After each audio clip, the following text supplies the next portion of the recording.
They projected the numbers on the screen. Then my business partner looked at the room and said, "The missing money traces back to her." The silence was instant. 20 people. One table. Every eye turned toward me. I didn't even understand what I was being accused of yet, only that my name was now attached to something dirty. The investors didn't speak. The legal advisor didn't blink. And my partner just sat back calm, letting the accusation breathe. I felt my face burn. Not from guilt, from shock. Because I knew one thing for certain. There was no missing money. The room waited for me to defend myself. I couldn't. Not yet. What they didn't know was that this meeting wasn't supposed to happen today. It was called last minute. Rushed. No agenda sent. No prep. Which meant whatever was coming was planned without me. My partner cleared their throat and continued. They talked about irregularities. About oversight failures. About how they had tried to protect the company. Protect it from me. I looked down at the spreadsheet on the screen, numbers I had worked on for months. Numbers I recognized. Numbers that had been rearranged, not invented. Shifted just enough to tell a different story. Still, I said nothing. Because I realized something terrifying in that moment. This wasn't confusion. This wasn't a misunderstanding. This was positioning. If I reacted emotionally, I'd look guilty. If I denied it without proof, I'd look defensive. And if I asked for time, they'd already won. So I stayed silent. The meeting ended with a recommendation. An internal review. A suggestion that I step back temporarily while things were sorted. Temporarily. That word followed me out of the room. In the hallway, people avoided my eyes. Some looked sympathetic. Others looked relieved it wasn't them. My partner didn't walk beside me. They were already surrounded, explaining, reassuring, controlling the narrative. By the time I reached my car, my phone buzzed. A message from our accountant. Just one line. "Have you seen the secondary account?" That's when I knew. The betrayal didn't happen in that room. That room was just where it became public. What my partner didn't realize, what no one in that meeting realized, was that the numbers they used against me were connected to something they forgot existed. And once I opened that file, everything they built this lie on was about to turn. I didn't go home after the meeting. I sat in my car, phone in my hand, staring at that message from the accountant like it might change if I waited long enough. "Have you seen the secondary account?" There was no secondary account. At least, not one I had opened. I called her back immediately. She hesitated before speaking, lowering her voice like someone might be listening, even though it was after hours.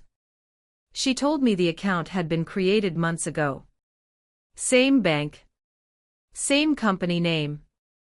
One letter difference. Almost invisible unless you knew where to look. The authorized signatory wasn't me. It was my partner. Suddenly, everything from the meeting replayed in my head, slower this time. The confidence. The timing. The way they never once looked surprised when the numbers came up. They weren't reacting. They were presenting. I asked the accountant why this account hadn't shown up in our quarterly reviews. She paused. Then she said something that made my stomach drop. Because the account wasn't flagged as operational. It was listed as temporary holding. That meant it bypassed our standard reports. That meant it only existed for one reason. To move money quietly. I opened my laptop in the car and pulled up old files, the ones I hadn't touched in months. Early agreements. Draft contracts. Emails we'd exchanged back when everything felt equal. That's when I saw the pattern. Small transfers. Spread out. Always timed right before expense reconciliations. Never large enough to trigger alerts. Just enough to add up over time. And then there was the clause. Buried deep in our original partnership agreement. A clause I had skimmed past because it sounded harmless back then. In the event of internal financial discrepancies, the managing partner may assume temporary control pending review. Managing partner. Not me. I remembered how hard my partner had pushed for that title. How they framed it as a formality. How they said, it's just optics for investors. And I had agreed. Because I trusted them. By the time I closed my laptop, it was clear this wasn't a sudden betrayal. It was a slow one. Planned. Patient. Designed to end exactly where it had, with me isolated, silent, and framed as the liability. But here's what my partner didn't count on. That clause worked both ways. And the same documents that gave them power also required something they hadn't secured yet. Proof. Real proof. Not rearranged numbers. Not selective spreadsheets. And the longer they delayed the audit they recommended so confidently in that meeting, the more time I had. What they thought was a pause was actually the only opening they'd ever give me. I didn't confront my partner. That's what they expected me to do. Instead, I followed the process they had recommended so confidently in that room, the internal review. I emailed the board, agreed to step back temporarily, and approved the audit schedule. No arguments. No emotion. That alone unsettled them. Because people who are guilty panic. People who are framed stay quiet. The audit firm was selected within a week. A neutral one. Well respected. Expensive enough to scare anyone who had something to hide. I watched my partner during those days from a distance. How they suddenly became helpful. How they volunteered documents before anyone asked. How they controlled conversations and summarized meetings quickly, like someone afraid of silence. They kept smiling. But their timing started slipping. The auditors requested raw bank feeds, not summaries, not internal spreadsheets. Direct access. My partner delayed, citing technical migration issues. Then they requested vendor payment histories. Another delay. Each excuse bought them a little time. Each delay cost them something else. Because audits don't just look at numbers. They look at behavior. One afternoon, the lead auditor asked me a question that changed everything. Not about money. About access. Specifically, who had permission to create or modify accounts without secondary approval. I answered honestly. There was only one person. My partner. I could tell by the way the auditor nodded that this wasn't new information. It was confirmation. They already knew where the trail was pointing, they just needed it to point somewhere undeniable. That night, my partner finally called me. It was the first time since the meeting. Their voice was softer than usual. Friendly. Concerned. They said they were worried about how long the review was taking. That it was creating unnecessary tension. That maybe we could resolve things internally before things became more complicated. That's when I understood the shift. They weren't in control anymore. They asked if I had found anything unusual. I told them the truth. I said the auditors were being thorough. Very thorough. They went quiet. In the days that followed, small cracks appeared. A vendor reached out about a delayed payment they had never had issues with before. An investor asked why certain revenue lines didn't match previous projections. Questions were forming. Independently. Without my involvement. And the most dangerous part for my partner. I still hadn't accused them of anything. Which meant when the findings came back, there would be no personal dispute to hide behind. No emotional conflict. No shared blame. Just facts. By the end of the third week, the audit report was scheduled for preliminary review. And for the first time since that meeting, I slept. Not because I felt safe, but because I knew the story they had written for me was about to be rewritten. Without me saying a single word.